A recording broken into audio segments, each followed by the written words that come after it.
Well, show before the show, we were drinking donkey juice. A little bit of every liquor. Well, not every liquor, because we do have our limits. We have a mixed batch of liquors in our, we stick to only whiskey, but various flavors and types of whiskey and pineapple juice and cherry juice to make what I have dubbed donkey juice. Mm-hmm. I'm a Letterkenny fan. They talk about mixing a bunch of shit. And when you're desperate and don't have an alcohol budget and can't go get what you want.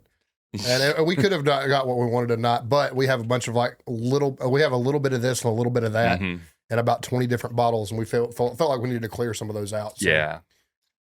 We made a dent, but we need to make a crater, basically. Yeah. Like there's so much little bits and pieces of things left in there. It's just like. You can tell what we like though, because all the whiskeys are like very drink down. There's gin in there that has been barely touched. I think there's tequila in there that has been moderately touched. Yeah. There's Malibu in there that has been moderately touched. There's the weird rum that tastes like black licorice. Yes, that is still in there, which made a good old fashioned though. It did. It made a great old fashioned. So maybe we should get on that next time. Yeah. I'm down with that. Down with it. So guess we got trying to think about anything else show before the show we need to cover. We did a lot of show before the show and sound check getting this new. Yeah, we did. So hopefully we don't have as much bullshit to discuss really, because we've kind of already talked through bullshitted. Yep. But like I said before, there's something I've always wanted to do. I don't know if it's going to make it. I don't know what it's going to sound like. But ever since I've gotten these microphones, I've never done like a sound check of like metal growls, and I'm like dying to see what it sounds like. So bear with me. You gonna do it on the show before the show? Oh, I'm gonna do it on the show before the show. Oh man, we're gonna get rid of some listeners right here. No, I'm not. I won't do it. It's okay. I'll do it on my own time. I'll save everyone's ears, even though they listen to our music and our PR songs. They probably know. Yep. They know what it sounds like. It's cool. I don't know. Yeah. We need bumper music is what we need. I just need to, since you have all this, we just need to plug our instruments in. I could probably just make it. Yeah. Yeah. As long as we're cool with unless you know a drummer that we could. We can get stem files to a drummer. Yeah. I got everything else probably. So, yep. I mean, I got 2 guitars in here. You've got probably at least 2 or 3 basses. Mm-hmm. Yep. Yep. And we need his drummer. Yep. We need make something heavy, something cool. Bumper music. We need it. We've needed it for a long time. I mean, I guess. I don't know. Like, I still think back to there's most podcasts do have bumper music. And even on a lot of the tutorials are like, here's how you put in your bumper music and fade it in and out. And I'm like, yeah. That's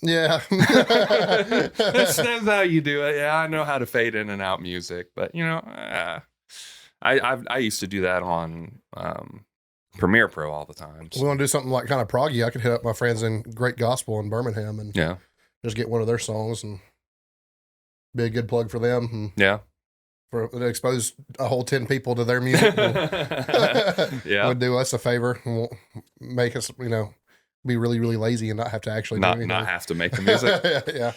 Yeah. But I mean, we could need bumper music. One of these days. I also don't want to pay any licensing fees or BMI or ASCAP or anything. So, but if any of you are in a band and would like to hear your music as the bumper music for the podcast, send us some fucking stems.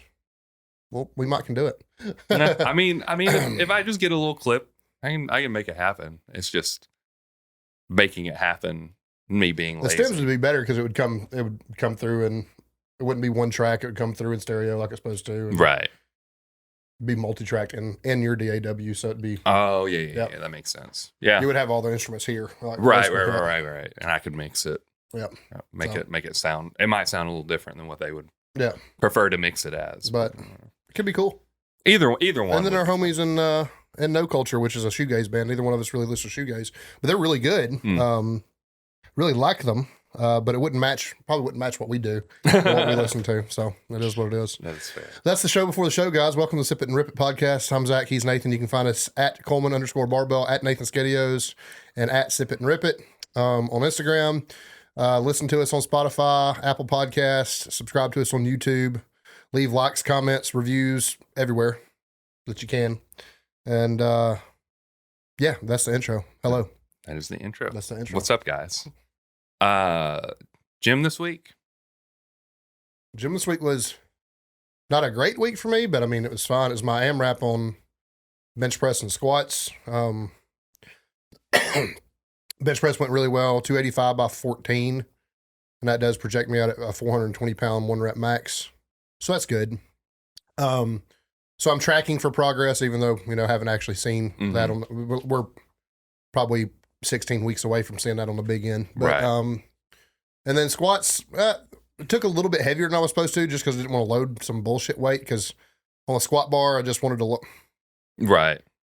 Throw the closest thing I could to it. So I ended up squatting a little bit heavier. 305 for 11, which isn't good. Watching back on the video, I probably could have done it for 25, but a little bit of fear of hurting myself kept me from really pretty much the first sign of a pump. I racked it and called it. So just is what it is. So those things were good. Had kind of a fun day on bench press today. Worked up to a couple of heavy singles. I didn't move quite well like I wanted them to, but did that. 315 for a real easy 5-piece, 225 for 15, really easy. Deadlifts were a down week, so I think they were it was basically just practice work. It was 335 for 5 or 6 sets of 2, so super easy. Yeah. So, nothing too terribly exciting. Your week started a new block with me. It did. We found a lot of things to improve on in regards to me. And kind of like how we can work around certain things. Biggest thing, I think I had to go in Tuesday. Normally I go in on Mondays to deadlift. I had to go in on Tuesday. So I was on stiff bar and it was only 405 and it just felt kind of bad. I also just sleep has been kind of rough. So there's a lot of things going into it. Diet. Not that my diet's bad. It's just I'm trying to change things. Weigh it a little bit more like we talked about. Yeah. Trying to get a little more carbs in the front end, especially since I'm taking insulin in the morning. You just kind of want to make sure I have enough carbs in me to fuel the workout. And then post-workout carbs, I tried to add a few more in there. For the most part, it's been positive. I feel like my energy levels have been much better with the insulin and the nectar pre-workout. I've been taking a lot less caffeine because of it, because I don't feel like I need it.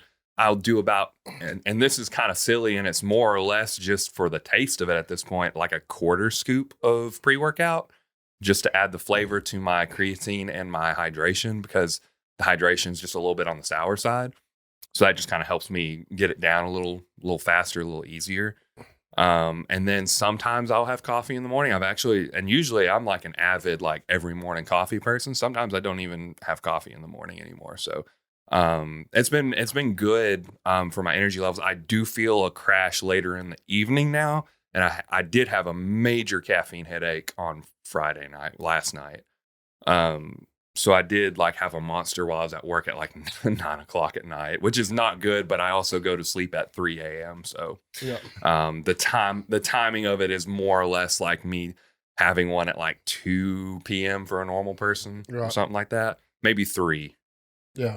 Probably closer to 3, like after work kind of thing. But because my schedule is just kind of all jumbled up. But as far as the actual work goes, bench press was good, pretty easy. I did notice some stuff with my pec coming back. And we addressed that. I think it was because of the dips that I was doing, kind of agitating my pec. That's the one place where I really hurt myself. And this was a long time ago too. This was not like recent times.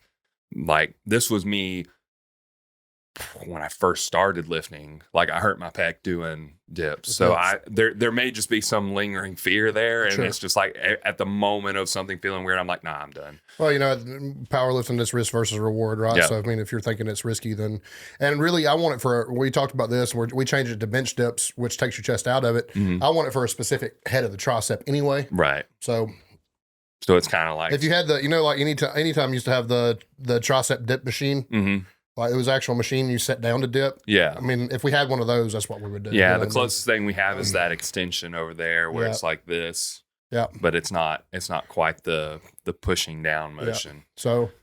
So, bench dips would be fine. Yeah. So I ain't even worried about it. And then we have a couple other, mods if we need to. So yeah. And squats were kind of like the squats have been my biggest antagonist throughout my entire powerlifting career, really.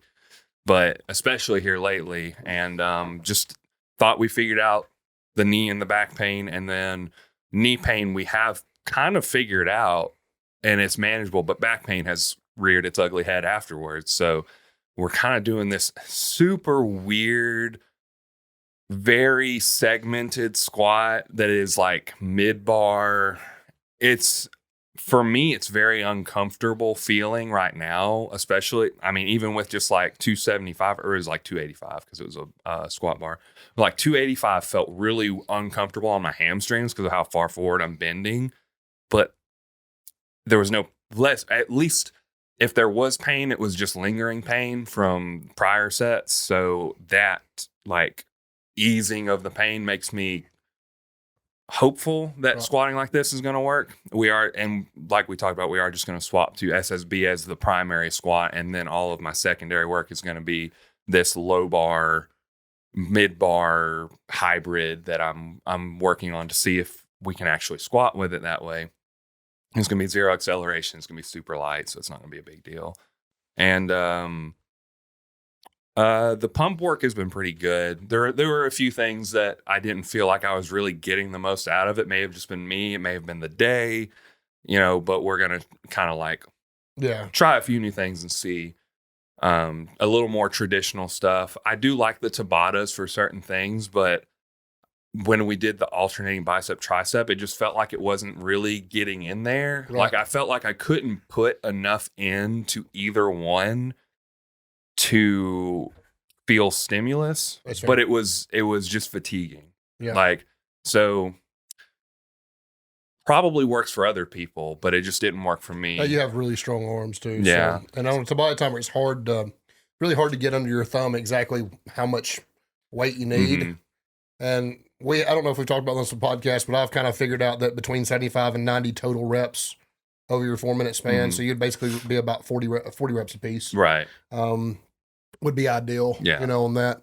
So, I guess in saying that, you would want to, train with a weight that was where 10 was 1 or 2 reps from failure, likely. Yeah. But you also have very limited transition time, which makes the heavier weight a little bit more challenging. So, but we changed it to just RIR and kind of uncapped and just like sit in RIR 3, maybe 60 seconds rest, and just kind of get a feel for what's going to get a good pump in a good amount of time. Not spend too much time resting, especially with like a small muscle group like arms, shoulders, calves. These things don't take long to recover, so you don't have to spend a whole lot of time recovering like a compound movement. So sure. Yeah, I think all in all, I have Austin doing a saddle pose, and I was going to tell you that now he does have jumper's knee, but it has relieved his knee pain. Okay. So I don't know if that's going to be a good thing for us or not, but we did kind of have to, because of ankle mobility, we did kind of have to modify it. But I'm hoping the squat, the quad stretches are, because we just get tight too. I mean, that happens. I mean, I've never had a serious knee injury before in my life, and 9 times out of 10, if my knees are bothering me, it's tight quads. Yeah. So we're hoping that's it. But, on that secondary squat day, you're doing several things before you get to squat. So my body's so warmed up that it's like, and it would be interesting to kind of like go up and wait and see. Did you have me like an RPE on those days, or do you have me as set weight? I feel like it's like RPE 6 or 7. I think it's an RPE 7. I want to say it's pretty modest because we don't know what pain's going to do, and we're doing that zero acceleration. Yeah. So it's zero acceleration is intense. So. Yeah, for sure. So, but I don't know. I feel like we're heading in the right direction. I do think next block we're probably going to get a little unconventional with accessory work, maybe to the point that it's not even traditional accessory work at all. Yeah. Just getting you moving athletically and in multiple planes, because I just have this maybe suspicion that maybe if, you know, we focus on some things that are still building strength, but also require some mobility and some flexibility, we'll maybe train some of the stuff out. Right. It's good to move different too sometimes. Oh, yeah. There's always gains to be made when you're moving different.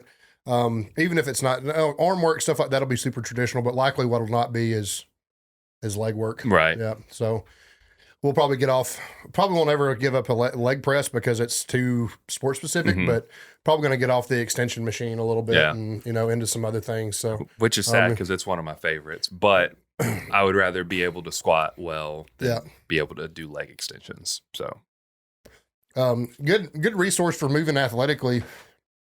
And he does do, mostly kettlebell work, but he has quite a bit of like hybrid work too, where he does a lot of barbell. Dude's got like a 405-pound split squat. So, I mean, he's not weak. Right. But a good resource for athletic movement, y'all, is Every Goddamn Dre is his handle on Instagram. I don't remember his last name, but he's very, very good at planal movement, and very, very good at programming movement that typically is like rehabilitatory and prehabilitatory, if that makes sense. And I'm just curious if maybe, because I have a more athletic background than you do, having come from CrossFit, we did a lot more multiplanal movements than we do in powerlifting. You didn't play sports. I didn't play sports either, but you don't really you've never really moved that way, I guess is my point. You know, you've never been asked to. So I just feel as though maybe we can unlock some gains. And then I think about things that Joe did with like David Weck, David Weck's a kook, but Joe's such a genius that he can, you know, derive a lot of great things. If you remember the lunge lat pull down combo with Joe and getting to turn and learning, basically he was talking about how that helped him learn to lock his lats in when he squatted. Yeah. So stuff like that, maybe coming, Cossack squats probably coming. Yeah, I actually watched a reel on Cossack squats, literally, like, I think it was a squat you may have seen the same one he just recently posted, and I was like, that makes a lot of sense for me to do. Yep. And I've done them before, so I'm somewhat familiar with the movement, so it wouldn't be a bad. And then the hip drops or the touchdown squats, it's basically a pistol scale, but for hip and knee stability. Maybe coming too. I know that I was watching one of Dre's videos and he was talking about even if it's a limited range of motion, getting to where you can do those things weighted is really, really healthy for your hips and knees. And it's pretty simple. You can use the edge of the deadlift platform. You can use a step, or you can use like rubber bumpers to jack the height up. But you eventually want to do it deeper and deeper. And the hope is that you'll eventually have a freestanding pistol. But what we're looking for as a power lifter, really anything athletics, is we just want a more stable hip and a more stable knee. And those movements put a lot of pressure on your glute med, which is responsible for how your knee tracks. And it's also responsible for a lot of power in your hips. So I'm hoping that maybe we can do that. I don't really know how to go about programming them in terms of sets and reps because they are athletic, they're going to be very fatiguing. So it's going to be hard to, it might be, instead of we might have a set rep range, and then honestly, what we might have to do is a range for sets.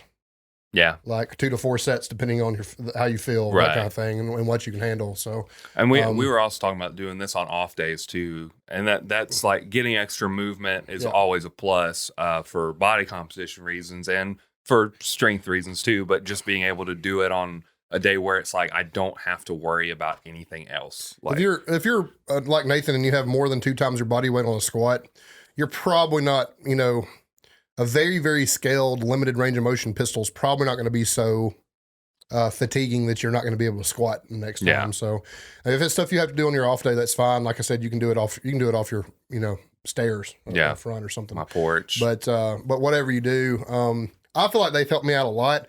I've put pistols in, and that's how I warm up for squats now. I do pistols every time for my squat and deadlift warm up, and I feel like it's helped me out significantly. So now my problems were my hips, not my knees, but it is what it is. Well, we also think low back pain could be caused by weak hips, and strengthening the hips in these positions will ultimately gain us no more low back pain, which would gain us access to low bar squatting again, which would gain us access to more powers. Sure, absolutely.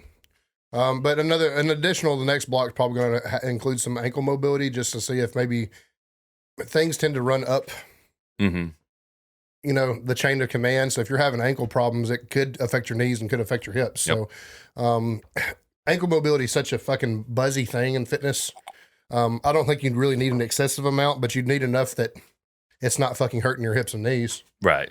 So that might be coming. And you did admit that you felt like the squat shoe maybe has limited my ankle mobility a little bit, because that's what it's for, is it's for Mm-hmm. increasing your ankle mobility. So if you're not used to squatting without it, then you're probably going to have a little bit, stiff ankles. So it is what it is, but that could be it. But that's probably coming. So y'all check that guy out, though. He's a pretty good resource. I don't know the efficacy of it using that style stuff for powerlifting accessory work yet or not, but we'll find out and we'll let you know. We'll find out. Yeah. So that was a long what we did in the gym week this week segment, but it is what it is. We got PR songs. I do. I will go ahead and start since I got my phone out. Go ahead. And you probably know this song, and I feel like you probably know this song well. It is "We Eat Our Young" by Cattle Decapitation. Yep, it's a good one. I love that song. It's so good. Yeah, everything they do is pretty great, to be honest with you. I've got 2 or 3 new ones. Oh. I found a hardcore band called Yosemite and Black. And a song I actually just posted called Cold Shoulder fucking rips. It's a really good song.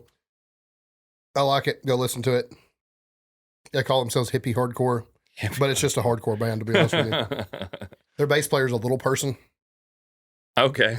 And it's shouldn't be, but it is moderately entertaining to watch them play live. That's badass. Not gonna lie. But anyway, that's my first entry. Little segment there. This is a new song by a relatively old band. They were actually like one of the first metalcore death metal bands that I started listening to. And I think I put them on either last week or the week before last, or episode before last, and we've missed a few. But No Rest, No End by Death is very good. Hell yeah. Very good. Been listening to the Daft lately, huh? They just put out a new album. There you go. And That makes so sense. I've been listening to that new album. Mine's a band both of us listen to. New single, I think, released this week called Loveless Suffering by Distant. Yeah, Distance great. I love Distant. Yep. That song fucking rips. Listen to it. I'm going to stop at 2 because I thought I had a third one, but I have forgotten what it is now. So, Is it Easier to Run by Linkin Park? no. It's not? Damn. I thought I was right on with that one. Not Linkin Park. I'm not going to say not ever, but not this time anyway. I'll be honest. I will listen to, I think it's Given Up. I will listen to that in the gym. That's fair. The breakdown in it is very, I mean, it's squirrely, but it's good. Like, That's fair. it's Linkin Park. Squirrely, but good. It's as much as you can expect from Linkin Park, but it is kind of just like there's something raw about it. Fair. I like it. I'll take your I'll take your word for it. Yeah, you don't have to. I'll take your word for it. Oh well. So that's it. So we this is a listener request. Zach Rodriguez had DM'd me and asked me to elaborate on some things. So we're basically going to talk about, not in a clinical sense, but like our psychology when it comes to coaching and lifting ourselves, where my headspace tends to sit. He was very complimentary to me about it being, having a lot of humility and being humble about my lifters and what they do. And it's almost weird talking about humility When the subject matters yourself. You know what I mean? It's also weird to talk about humility when a lot of the powerlifting mindset is like, I mean, it's like you're at one end of the spectrum or other. You're either, I am a total piece of human garbage and I suck and I hate myself, or it's, I am God. Like there's no in the middle. Like you're kind of feeling one way or the other, and it may depend on how many anabolics you're on. Yeah, it may. Yeah, I can tell you, I don't know if I were running a trend cycle right now, he'd find me to be very humble or have very much humility. When it comes to, coaching my other people, I think it does. I think this is a hard and nearly emotional subject just because, I guess just because it should be, but. When you're coaching somebody, yeah, there's a personal connection there most of the time. Yeah, well, absolutely. for good coaches make personal connections. For sure, absolutely. And I definitely feel like I do. So I am very, very connected to my lifters. I'm very, very close to all my clients, and I have a lot of them. Some of these people I consider some of my best friends now. That's how I met you. That's how I met Elizabeth. That's how I met Justin. So, just immediately the three most important people in my life that aren't immediate family, that aren't Sandy or the baby, or my mom, or people I met in the gym, Tammy Strong, four immediately are all ex-clients, you know what I mean? So, Justin wasn't, but Justin trained with me and stuff for a long time. So, I don't know, when you have an emotional connection to the people you train and the people you train with, I think honestly being humble and giving them their credit when their credit is due is easy. Honestly, it comes easy to me. Honestly, most of this, I know this sounds ridiculous, but most of this is actually symptoms of my mental health, though, because I'm diagnosed CPTSD, which is, Zach, talking to you specifically, I know you were in the military.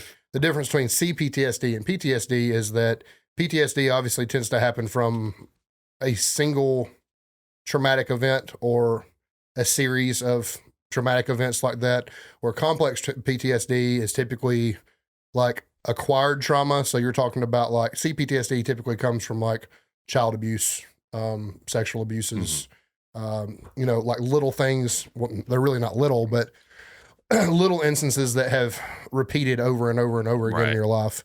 How, parents or an abusive person talk to you when you were younger, generally like your own perceived value, and then the value that they actually place on you or, accuse you of having or not having, those things contribute to CPTSD. So it's quite a bit different. It's not like I was involved in a battle in the Middle East. It's not like I was involved in a car wreck or anything like that. That's not how I acquired mine. Mine was, it's called complex post-traumatic stress disorder for a reason. And that's because it's complicated. It's all acquired. But an actual symptom of that is empathy, hypervigilance, that like white knight syndrome, like you want to save the day for everybody all the time. Those are actual symptoms of what I have. So it's just, I say all that to say this, I don't know that I should get much credit for humility or being humble, because that's just literally the way your brain wired. Works. Yeah, it's just the way my brain works. So it comes easy to me. It's not necessarily learned behavior. It's just something I kind of do instinctually. So it's almost hard for me to talk about it just because it's just something I do. Another thing that hypervigilance matters, right? Another thing that comes with CPTSD is I am content with, if something needs to be my fault, I'm okay with taking the blame. Like I will take the blame even when I shouldn't be taking the blame.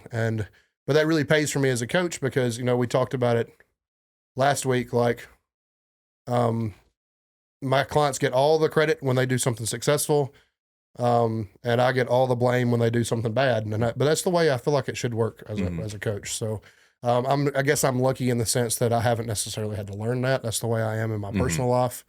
That's the way I'm in every relationship, including my marriage. And like I said, there are limits to that, and it is a good thing most of the time until it's not, I suppose. Yeah. I do think people that know me well probably view me as to be a little bit too much of a pushover to some extent. But not when things are like really matter. Like I'm not going to tolerate bigotry or hateful things to people I love. I'm not going to, tolerate someone treating my loved ones bad. But I might tolerate it for myself. I guess that's, you know what I mean? And it takes me much, much more abuse personally to get mad than it does like if somebody was fucking with you. Right. You know what I mean? Yeah. I will get mad for you, even if you're not. But Right. But me personally, I just take an enormous amount of abuse before I really get angry about it. So I get that though from a certain perspective, because I think like in this instance that happened in Birmingham with the crazy guy trying to get the baby. Not quite as bad as it sounds, but he was trying quote unquote trying to hug the baby, and we were just telling him no, get lost. I was absolutely prepared to go to jail for committing murder that day. Right. Like if he had been messing with me, I don't care. Yeah. Like whatever, like just go on. But he was like trying to mess with my girlfriend and the baby. Yeah. And that's absolutely just crossing every single line. And fortunately, he did walk away. Right. But like I get it, because like when it's someone you care about, it's really easy to get heated about things, even if they're not, which in this situation, like it is a little more escalated than just like a mean comment on the internet or someone bullying somebody or something like that. This is actually like could actually have been a threat, but you know, I understand, because it's that mentality of I'm going to protect these people. Yeah, they are like, it's what's the word? Not hive mentality, but pack mentality. Yeah, like absolutely. These are my people. You don't mess with my people. Yeah. You mess with me. You can't mess with my people. That's exactly how I feel about my clients too. Yep. And that's the reason I said that, last week I was a little disappointed with collectively how we handled things and how we acted. I think we were all just a little upset. I mean, let's be honest. We were all tired. We were out of our normal area. Like we kind of felt like we were being targeted the moment we walked in. Yeah. So there was already, I think the biggest problem was that mentality when we came in. Yeah. If we didn't come in thinking we were being targeted, we probably would have taken things a little better, but we went in thinking we're being targeted. Yeah. Which may or may not have been the case. I will leave any opinions on that we just won't discuss that. But going in with that mentality is not the way to come out of it ahead. But yeah, something happens to my people though. I'm like, yeah, you're right. Fuck them. Right. You know what I mean? And then after the fact, it's kind of like, damn, we showed our asses. Yeah, I kind of showed my fucking ass. You know what I mean? It is what it is. I was an asshole. Yeah. But also, that's part of caring about your people and your sport. Caring about my people and caring about your sport and stuff like that. And it's also, just human error. I mean, it really is. I mean, that is what it is. But my ability to reflect on that and say, hey, I fucked up is also kind of symptomatic of what I have too. Like I'm very, very, very good.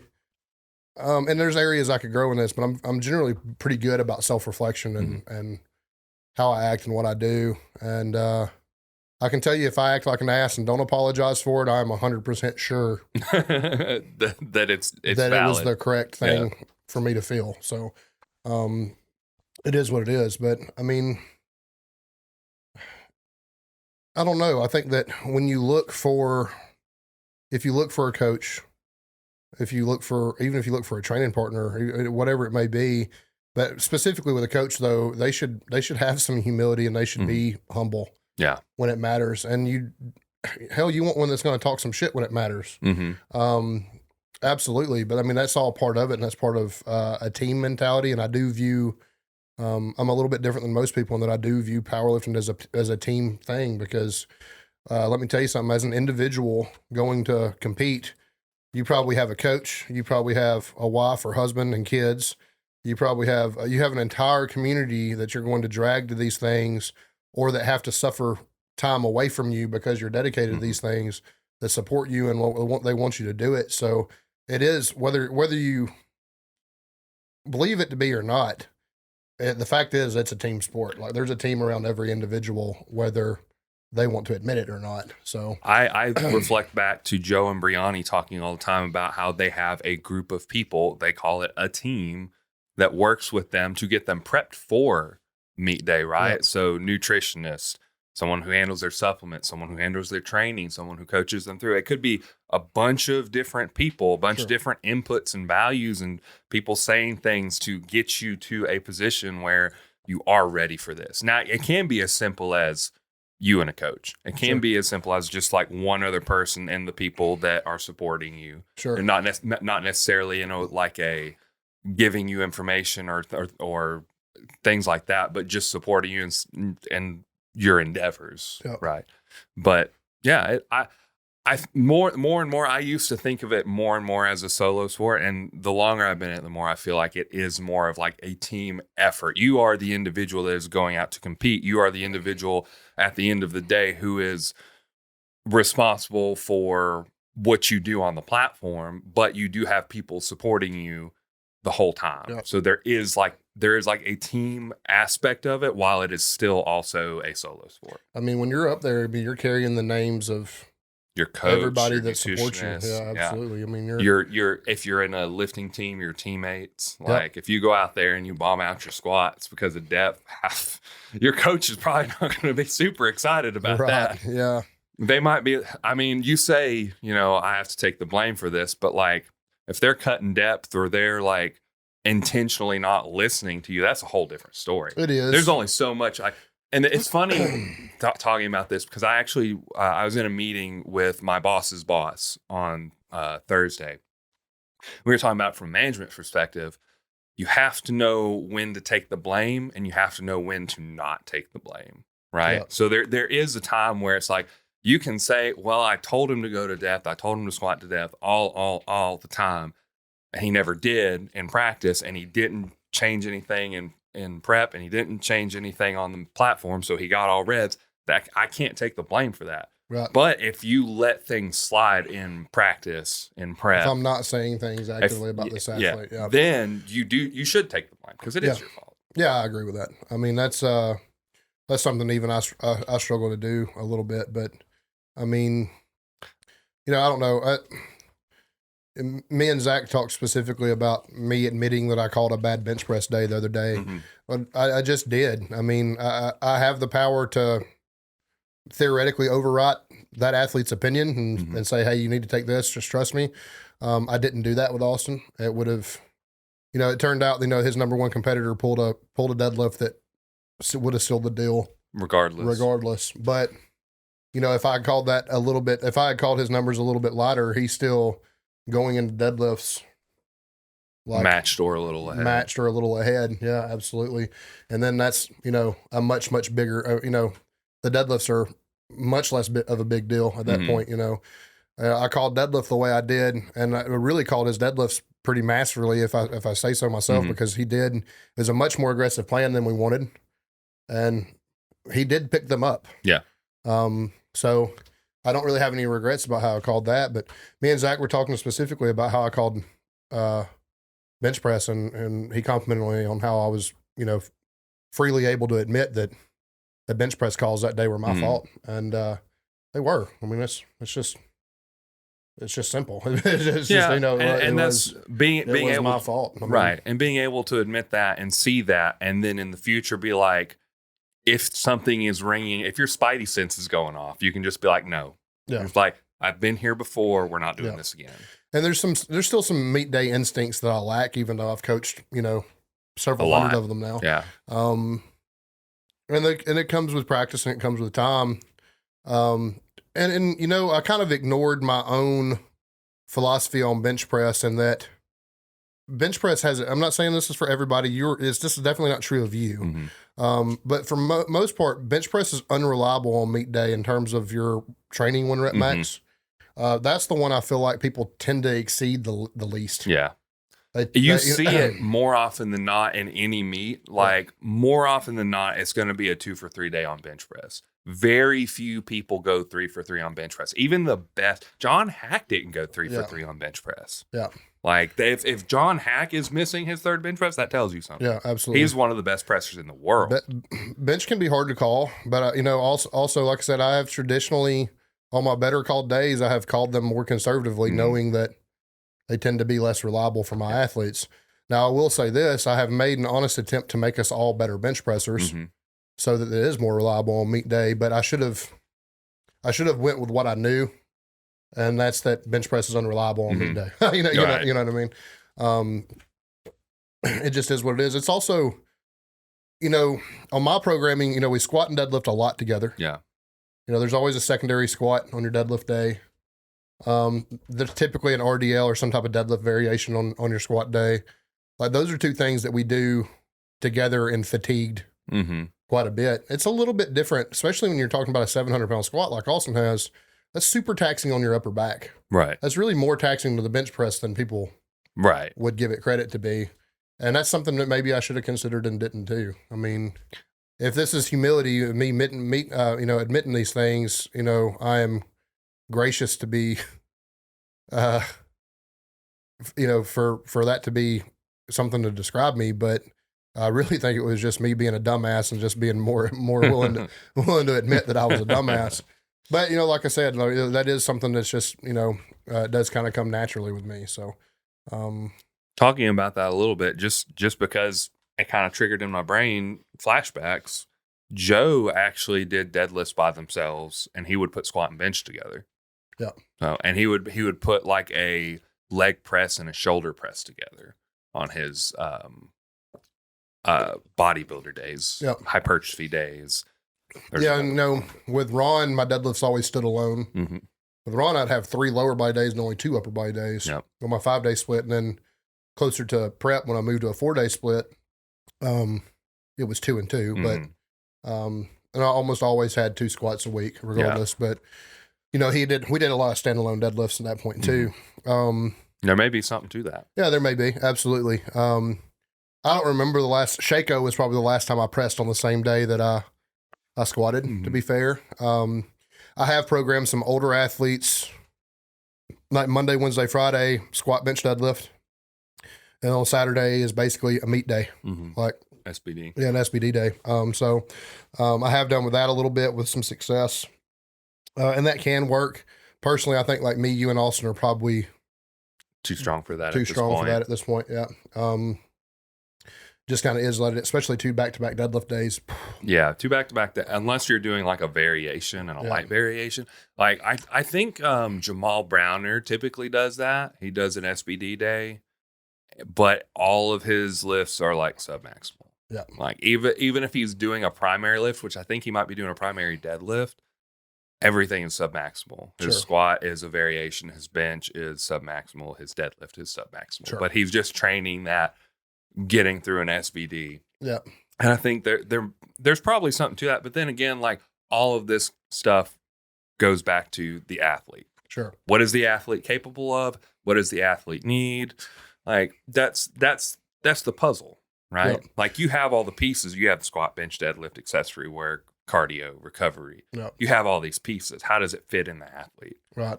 Which brings us to our next topic, which really is not a different topic. I mean, there's a lot of humility and humbleness that goes into this, and that's managing expectations of either yourself or of your athlete. Was anxious and needed a number out of Austin. Yep. You know what I mean? That's the truth. We were trying to get qualified. That led to a bad bench call day for me. It is what it is. But, it is my job to manage expectations, and I should have been more willing to say, hey, let's not do this. Let's try to, the good day plan that we were rolling with could have still been there. Right. If it was just a really electric day for them. But, I should have been more, I should have managed expectations better and said, this isn't going to be here. We just need to take what we got and move on. I mean, it should, and that's managing expectations for clients. I find to be a little bit easier than myself.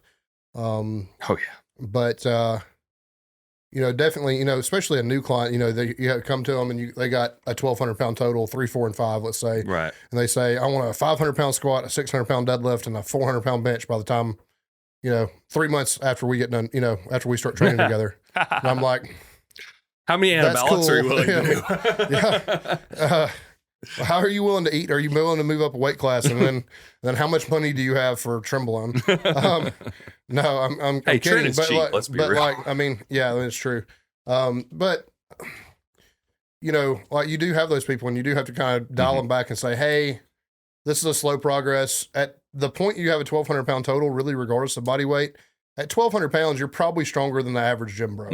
Let's be honest. I mean, 315 on bench, especially if you're sub 220 or 220 or less, I should say. 315 on bench, a 405-pound squat, and a 500-pound deadlift isn't weak. Right. I mean, it's weak in powerlifting, but it's not like... It's a pretty good press. Yeah, it's a let's pretty be decent real. Yeah, it's a like, pretty decent there's press. a lot of 198s and 220s who barely press 300 pounds and then squat and bench 500 pounds. Yeah. You know, I'm sorry. I mean, there's a lot of deadlift. ways to get to 1,200, but, you know, whatever it may be, in general, I think about it as 3, 4, and 5 is what comes to mind, right?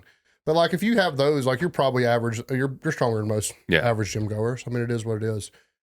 But, you know, you have somebody with a 1,200 pound total comes to you and is like, I want 15. It's meat. It's like, where are we going to find that? Right. You know what I mean? This is, you know, this is 100 pound, this would be a 100-pound PR on every major lift. Like, we're probably not, you know, we're probably not doing that. We need to discuss this.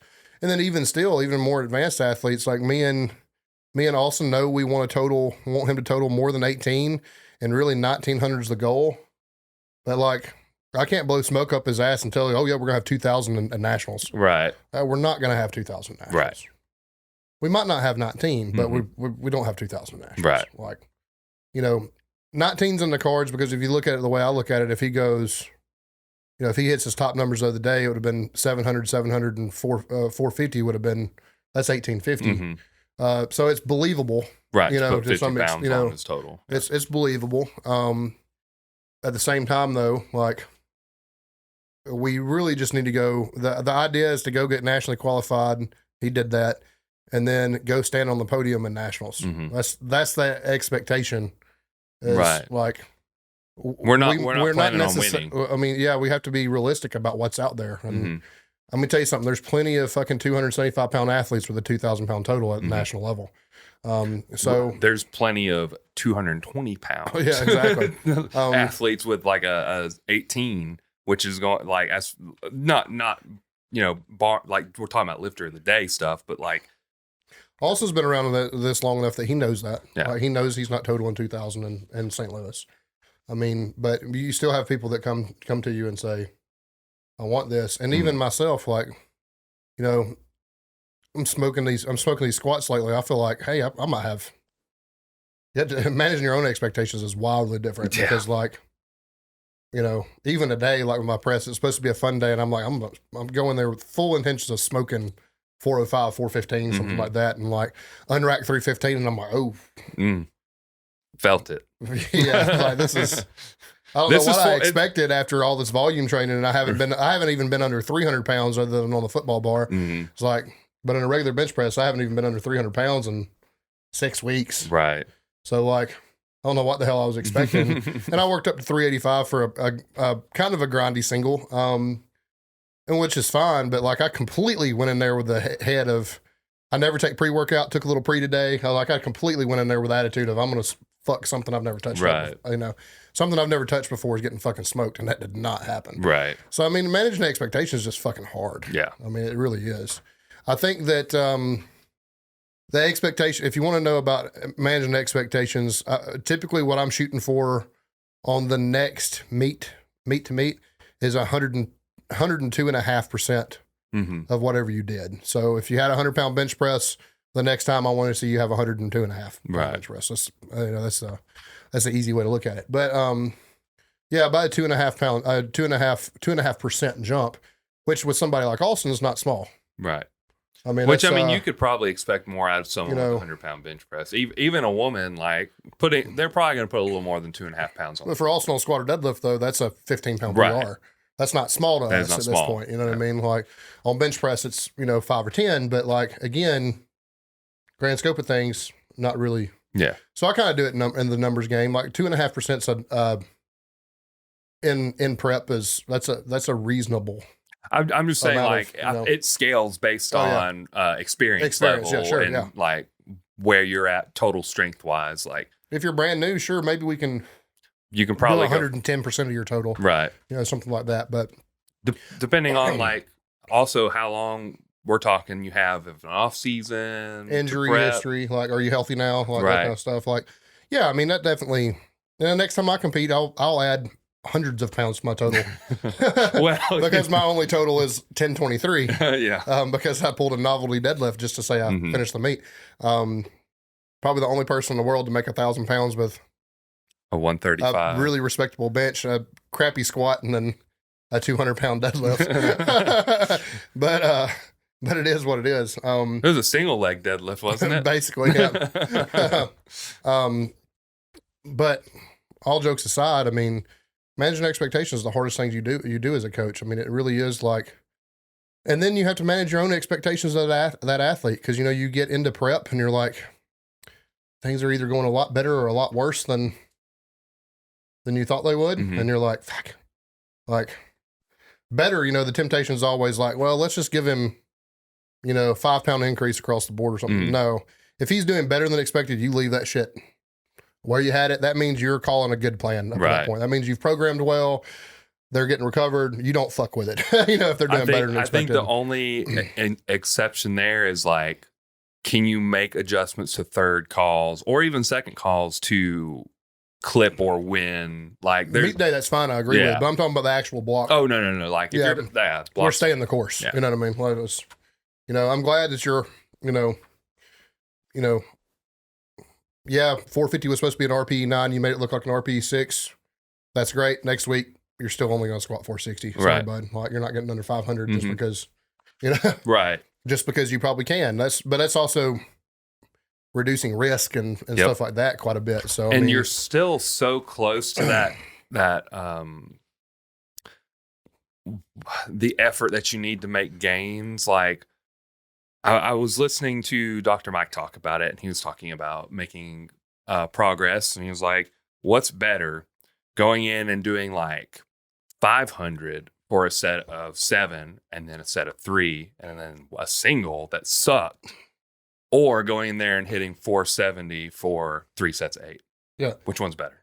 3 sets of 8. Exactly. Yeah. And not to mention, something that really stuck with me from Shako, and this is the beauty of Russian style programming and probably the most amount of truth in it, because I can tell you that the further I get away from it, the more kooky it becomes.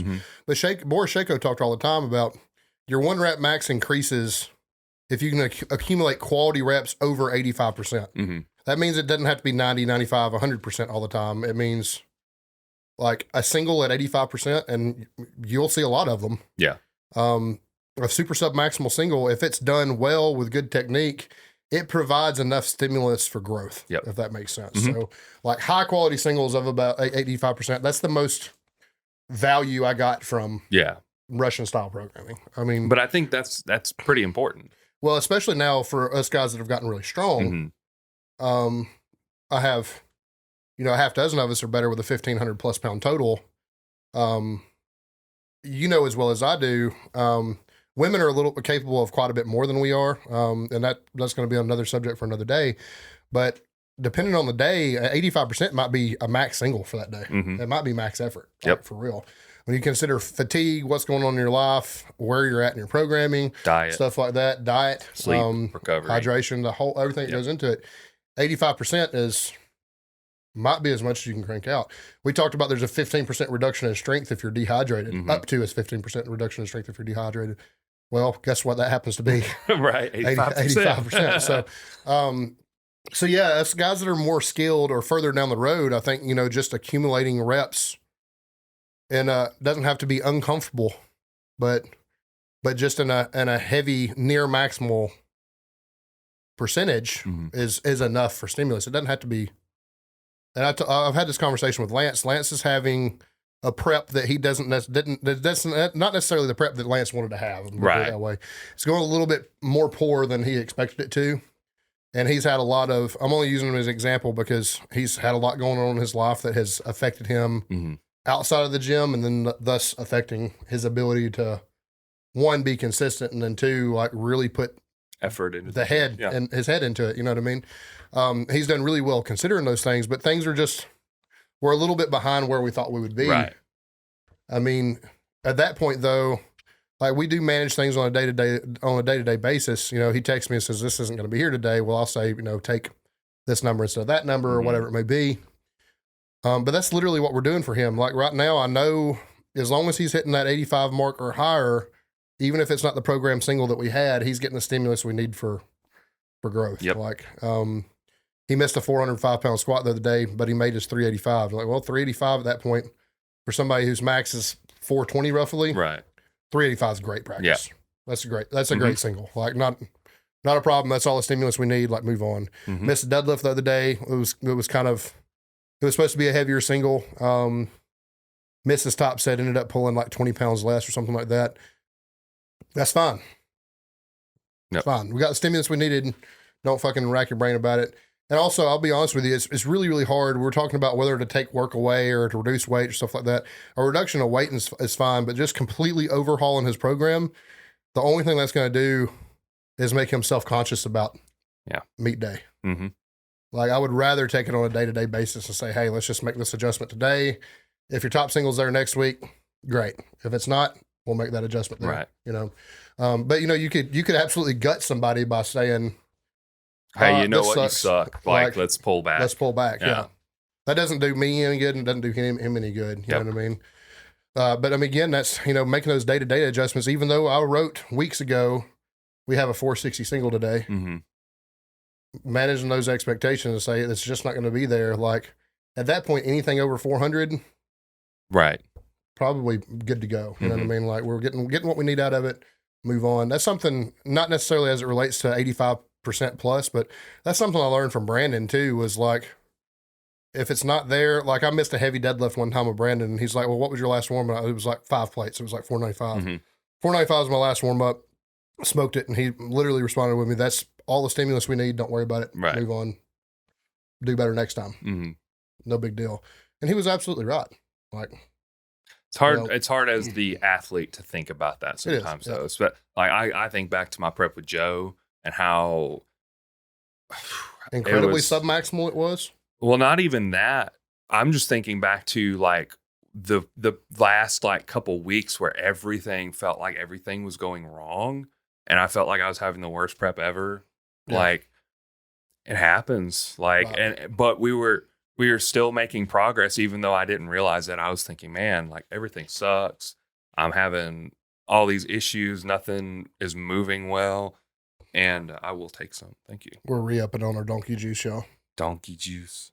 But no, it was just like a rough experience altogether. And I did have, like, I was a brand new dad and I had trend brain. Like those are not, and I see that now, like, those are not good combinations. No. Like my stress level was through the roof, and that probably cost me a lot.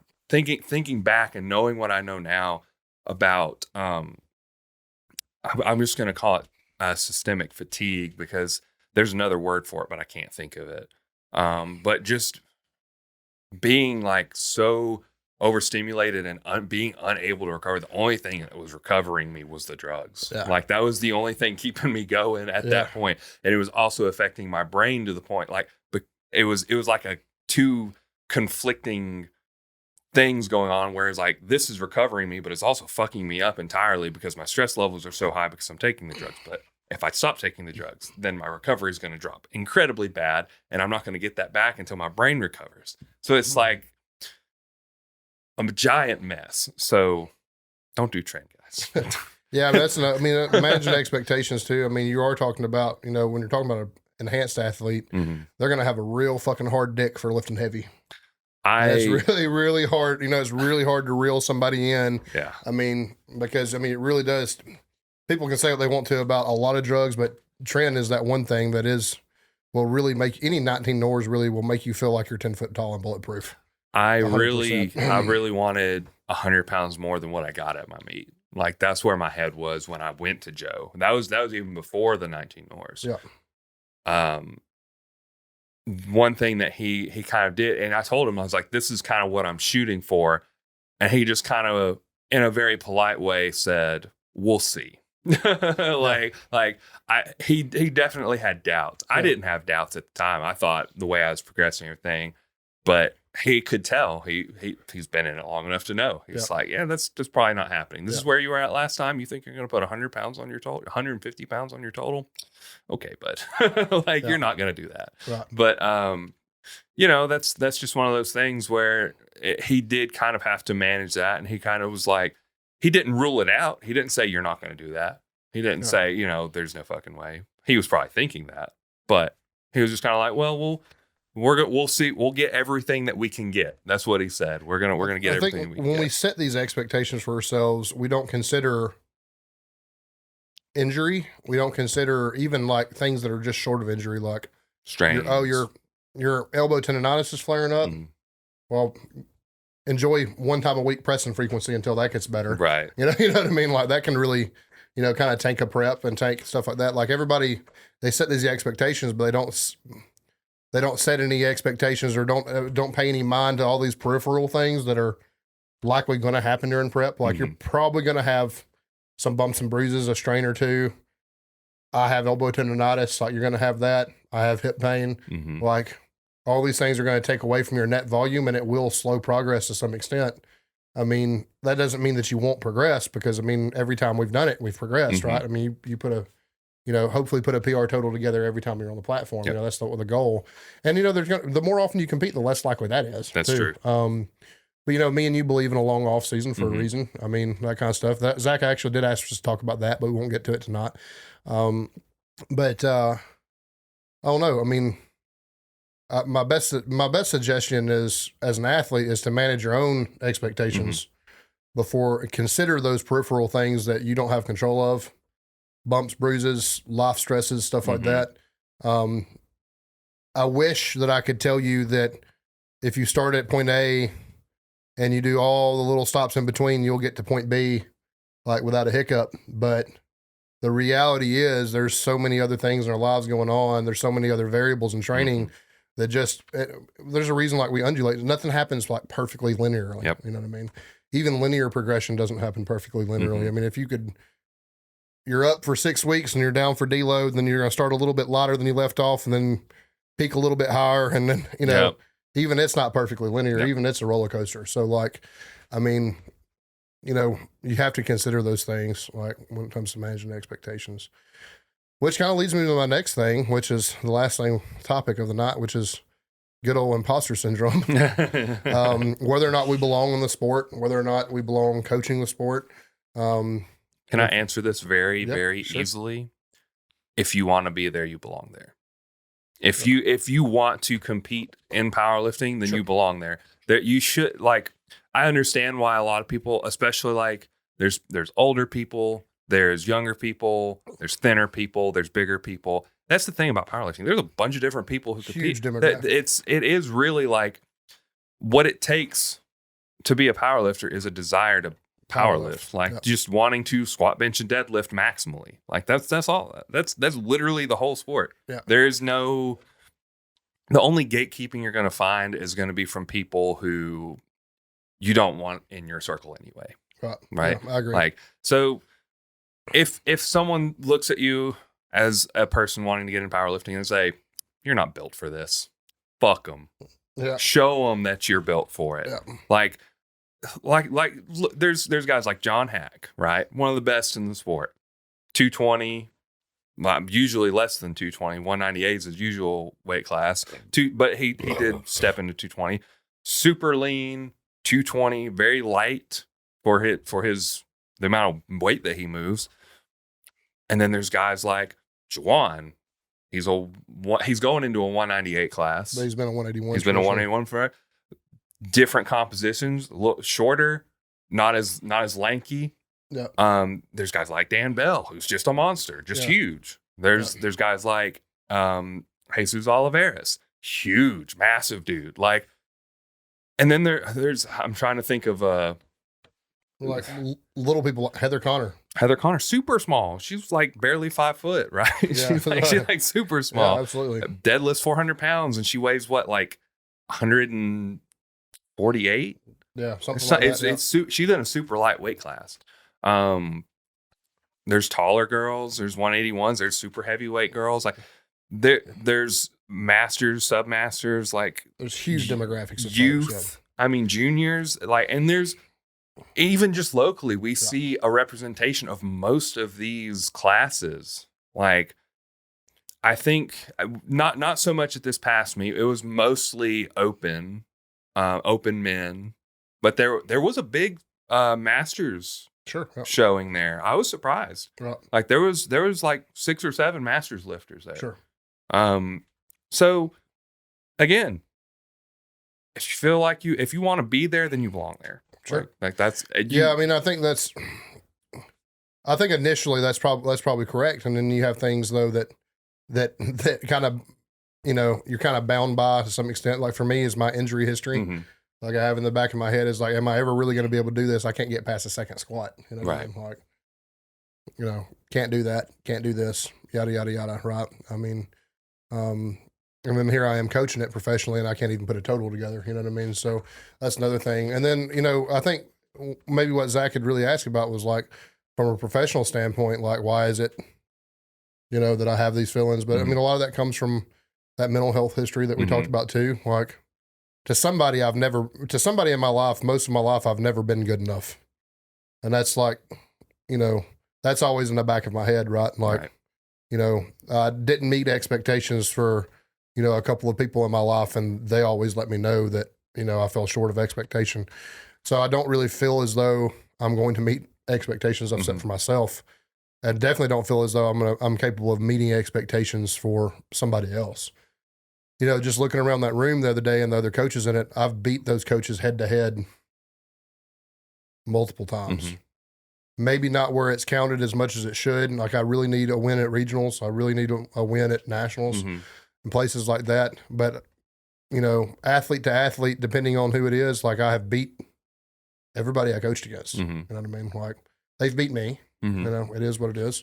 But these people are people with big names. They, maybe have a little higher profile athlete sometimes than I do, stuff like that.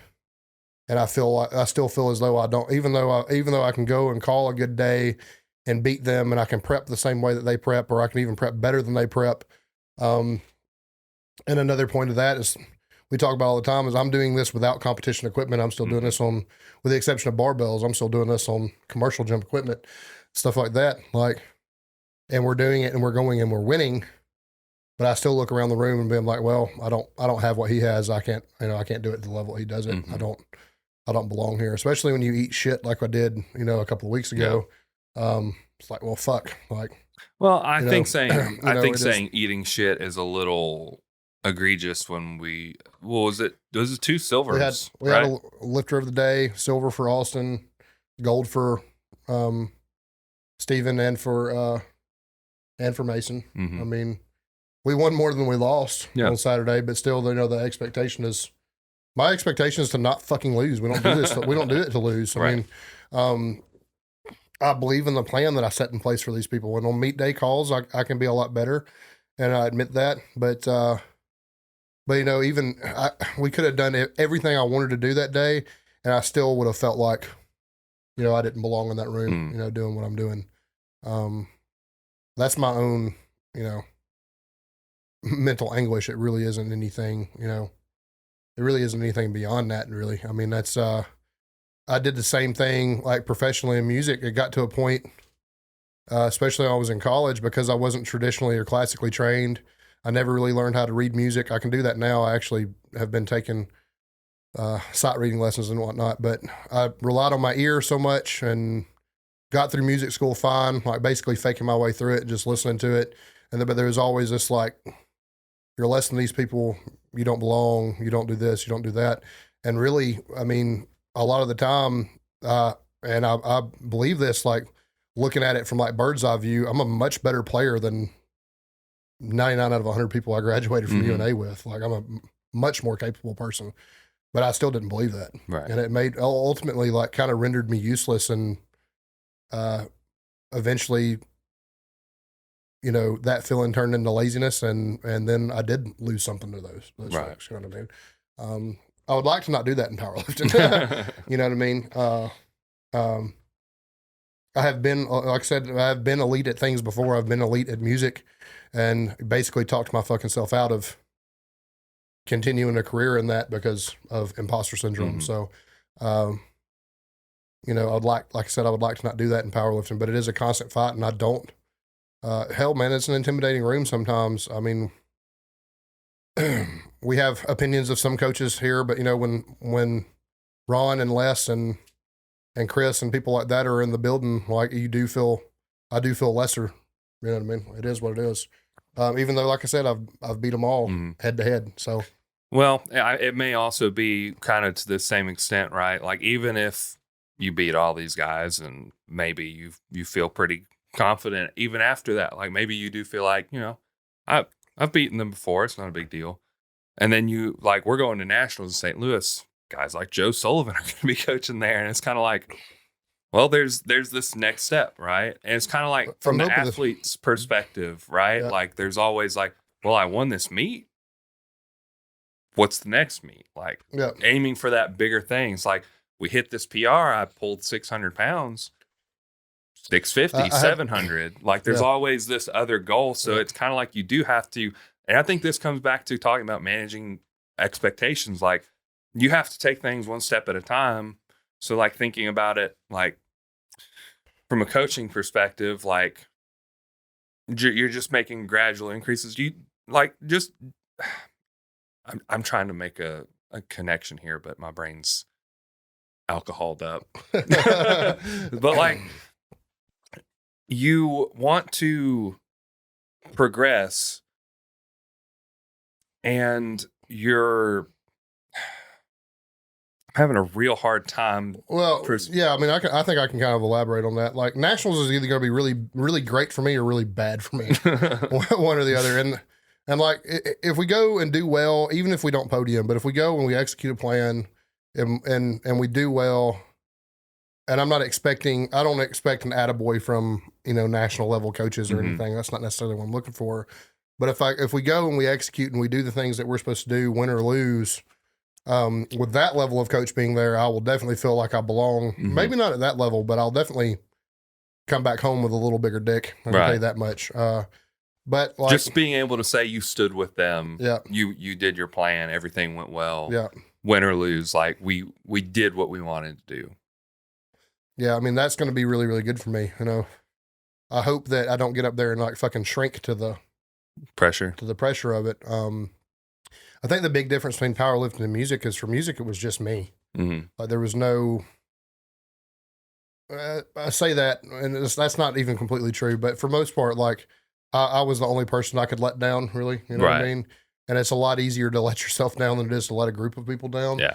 So I think the difference between the two and what will eventually allow me to overcome this in powerlifting is the fact that at some point I'm not going to have time to worry about my own feelings. I'm going to have to worry about, everybody else. And I think, powerlifting in that sense is perfect for me where music isn't, is because as a coach, like the spotlight doesn't have to be on me. One. And then two, like, regardless of how I feel about it, I'm going to get up and do it again and again and again and again because I have y'all to take care of. So, I mean, it does give me purpose, and it's, probably driven me past where I probably should have been anyway, because I have y'all to take care of. So, that's a hope too, in and of itself. So we'll just see how it shakes out, but that's a very, very real thing. And I definitely, I don't know that we could go up there and win it all. And I feel completely like I belong, to be honest with you. I mean, I could put one of y'all in the American Pro and y'all go win it. And I'm not sure I would feel like I belong. You know what I mean? Oh, no, America. If you're talking America Pro, you're talking about you have an athlete that beats John Hack. 700 dots. I think you feel pretty good. I really don't think there's much of a limit to I don't think there's any level I'm going to be able to get to that I feel like completely and honestly like I belong. I just don't think I'm wired that way. Maybe so. It's a shitty feeling, but like I said, the great thing about a team sport like powerlifting is, I get to put other people's feelings and successes and stuff in front of mine, and that keeps me going. So, can't let y'all down. I'm content with letting myself down, but I can't let y'all down. So it is what it is. I feel it. And we were talking to Tammy on Instagram Live last week, I think. We were talking about coaching, and she was like, from the athlete's perspective, like you don't want to let your coach down either. Like when I was with Joe, like especially like the very first few weeks, I was like, I can't fuck this shit up. This is Joe Sullivan we're talking about. Like I gotta hit all this shit and I gotta make it look good. Like I can't let this guy down. So the same thing, like talking to you, like when I think about national, I'm like, man, I don't want to bomb out anything and make you look bad, like because that would suck. Like Right. we would both feel bad. Yeah, Like yeah. we go there and just like something just goes badly. It's like we would both kind of just be feeling sorry for ourselves. I would like to think that when we get up there, it's just going to be a day of powerlifting and we're not going to make anything else of it. Yeah. But I know that's not true because of the stage. You know what I mean? Like, I feel like, and it really hasn't set in, even though it's 5 months away. Like it really hasn't set in that I'm going to compete at a national level yet. So when it gets a little closer and it gets a little more real, we'll see. I don't think I'm going to feel that like I'm coaching one until I've called the first lot of squats or something. You know what I mean? So I think I'll have to get an entire event behind me before I'm like, that was nationals. So, here we are in the middle. I have just awoken before bench press, and I have found myself coaching at nationals. Great. Like, how did we get here? What are the life choices that I made that led me to St. Louis and like coaching at nationals? I don't know. Hopefully it's hopefully things continue to trend upward for all of us, and that's the hope. I really do 100% content with removing myself from it altogether. Like I don't have expectations for myself as an athlete. I haven't set expectations for y'all because right now I think I'm just happy that we're going, you know what I mean? Right. So, expectations have to be set to some extent, but right now I'm just happy that we're going to be there. Yeah. So, what's really interesting? What's that? No one has set the national record for bench press in the 242 class yet. It's still 450. Let's go, baby. That's kind of my goal. Like, that's what I want to do, is just break that bench press record. If that's the only thing I do of note, I'll be happy. I hear you. At the end of the day, I'm just a kid who likes to bench press. That's where I came from, man. That was my starting point in the gym was like, man, bench press is cool. Fuck the rest of this shit, but bench press is cool. Yeah. It does give you a feeling of power that a lot of things don't. Deadlift is pretty much is the closest thing to a bench press. I think overhead press when you start getting good at it. Overhead press pretty fulfilling. But of course, it's not a competition lift. But it's not. No, it is fun though. Overhead press is fun. It does make you feel like a little bitch sometimes though. Yeah, but also when it's going well, it makes you feel like a big burly bastard. It's true. It's true. Yeah, it definitely does. I don't know, but yeah, I mean, I guess that's the show. Zach, I hope we covered everything that you wanted to hear, bud. At least, I don't know, maybe if we got to the extent that you wanted to hear it, but maybe I could have gone into more depth and done a little bit more research and stuff like that. But, I felt like it's better, at least initially, to kind of speak from the heart on the subject. So, my advice to anybody listening now is you should have a team around you. You do need to start viewing powerlifting as a team sport, even if you're the only lifter in your team. But, you got to think about your spouses, your kids, your training partners, your coach, everybody that supports you, everybody that, lends you, some type of knowledge or anything like that. Because in a way you are, even if you don't have a team name on your chest, like we will in St. Louis, even if you're not representing Coleman Barbell or whatever it may be, you are representing somebody. So, my biggest advice is change your perspective and start treating this like a we instead of a me sport. So, only reason I'm in powerlifting is because there was a team and I was invited in it. I would have never even been involved in powerlifting, which is kind of crazy to think about. Yeah, because it definitely changed the trajectory of your life to some extent, didn't it? Completely, actually. Yeah. I mean, without powerlifting, I wouldn't have met Desi. I wouldn't have a baby girl. Yeah. Wouldn't be doing a lot of things that I'm doing. Wouldn't have the confidence that I have today. It definitely changes you mentally. But it even the discipline involved in it changes how you address things in your personal life. Yep. And it's kind of weird. Like I feel like I do everything with a little bit more discipline and a little bit more seriously than I did before. Work ethic definitely is affected by this because I can tell a huge difference from when I started working as a teenager to now. There's just and some people may say, oh, well, you just grew up. It's like, some people are still this way. Yeah. Like 10 years later. Well, I think powerlifting gives you a perspective of what physically hard actually looks like. Yeah. Injuries will give you a perspective of what mentally hard actually looks like. And it's just so much easier to just, I made this point before, for some reason, after you start the sport, the big things matter more and the little things matter less. Yep. So, it's a funny thing, funny way to put it. But I mean, it's the truth. I mean, the things that I think it comes with confidence, like you said, like things that used to bother you, comments, talking, those rude internet remarks, Trolls. you know what I mean? Even your peers and how they treat you, whether or not they respect you. Like there is, honestly, when you're physically capable, you do demand a different respect from people too. Yeah. People treat you differently when you're the biggest motherfucker in the room. It's kind of funny talking about that. This is kind of like a side tangent, but like when I was interviewing for the quality position that I'm currently in, I wore a button-up shirt. Just like trying to dress. I wore jeans and a button-up, just trying to dress a little nicer. It was like a more form-fitting. Right. And my boss at the time looked at me and said, "Are you trying to scare them?" And I was like, "What do you mean?" She's like, "Are you trying to like flex your biceps on them?" And I was like, "No, I'm just wearing a button-up shirt."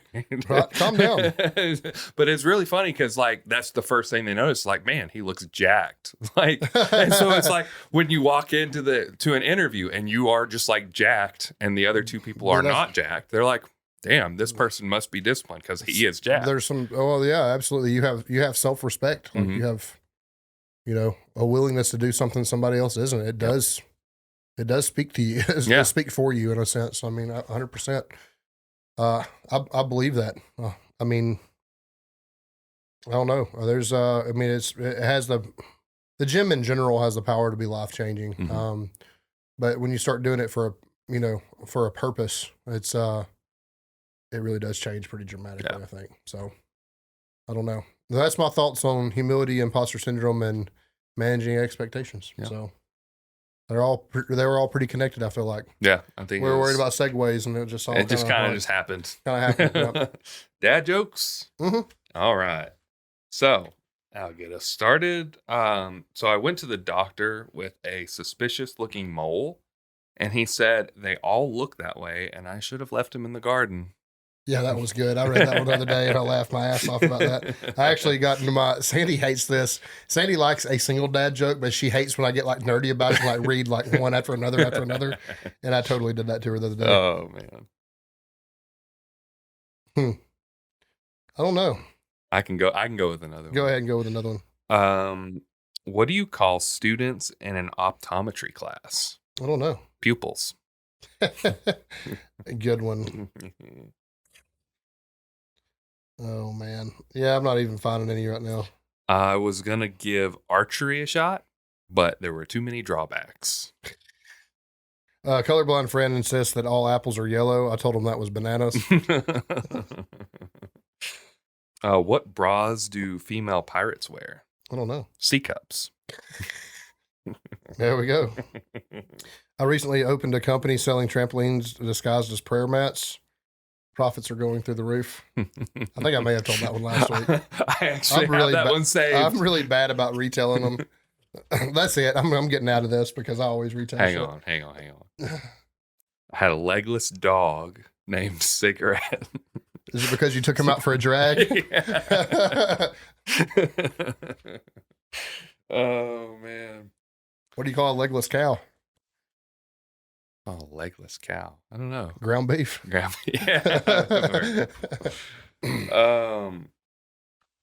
I went to the doctor and he asked me, do I want to hear the good news or the bad news? And I said, I wanted to hear the good news. And he said, we're naming a disease after you. Oh, that's bad. That's all I got. Well, that was the show, guys. That was the show.